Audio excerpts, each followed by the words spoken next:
আসসালামু আলাইকুম প্রিয় শিক্ষার্থীবৃন্দ। তো তোমরা যারা যশোর বোর্ডের শিক্ষার্থী রয়েছে, তো তোমাদের কিন্তু যশোর বোর্ডের ইংলিশ সেকেন্ড পেপার যে প্রশ্ন রয়েছে তার অ্যান্সার সলভ নিয়ে হাজির হলাম। তো 1 নাম্বার দেখো, এখানে লাল লেখা যেগুলো রয়েছে, লাল মার্ক রয়েছে, তো এগুলো মূলত হচ্ছে তোমাদের 1 নাম্বার প্রশ্নের উত্তর। তো এরপর আমরা 2 নাম্বার প্রশ্ন দেখব। তো নিচের দিকে দেখো লাল মার্ক এবং লাল লেখাই হচ্ছে মূলত আমাদের 2 নাম্বার প্রশ্নের উত্তর।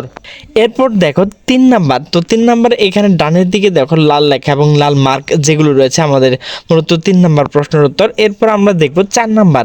এরপর নিচের দিকে দেখো 4 নাম্বার যে অ্যান্সারগুলো রয়েছে, মূলত এগুলো লাল লেখা এবং লাল মার্ক করে হচ্ছে আমাদের 3 নাম্বার প্রশ্ন, 4 নাম্বার প্রশ্ন। তো এরপর আমরা দেখব 5 নাম্বার। তো 5 নাম্বার যে অ্যান্সারগুলো রয়েছে, তো এগুলো লাল লেখা এবং লাল মার্ক করা হচ্ছে আমাদের 5 নাম্বার প্রশ্নের উত্তর। এখন আমরা দেখব 6 নাম্বার যে প্রশ্নের সমাধান। তো সেটি দেখো নিচের দিকে অবশ্যই কিন্তু তোমাদের প্রশ্নের সাথে মিলিয়ে নেবে। তো এখানে দেখো লাল লেখা এবং লাল মার্ক রয়েছে, তো মূলত এগুলো হচ্ছে 6 নাম্বার প্রশ্নের উত্তর। এরপর আমরা 7 নাম্বার দেখব। তো এর নিচের দিকে দেখো 7 নাম্বার যে প্রশ্ন উত্তরগুলো রয়েছে, তো এগুলো কিন্তু লাল মার্ক এবং লাল লেখা, এটি হচ্ছে 7 নাম্বার প্রশ্নের উত্তর। তো এরপর আমরা 8 নাম্বার প্রশ্নের সমাধান দেখব। তো নিচের দিকে চলে যাব। তো দেখো এখানে লাল মার্ক এবং লাল লেখাগুলো হচ্ছে আমাদের 8 নাম্বার প্রশ্নের উত্তর।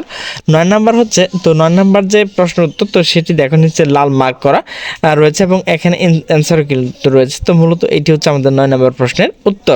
তো প্রিয় শিক্ষার্থীবৃন্দ, আমার ভিডিওটি যদি ভালো লাগে তাহলে অবশ্যই লাইক কমেন্ট শেয়ার করবে। তো সকল সুস্থ থাকবে, ভালো থাকবে, আল্লাহ হাফেজ।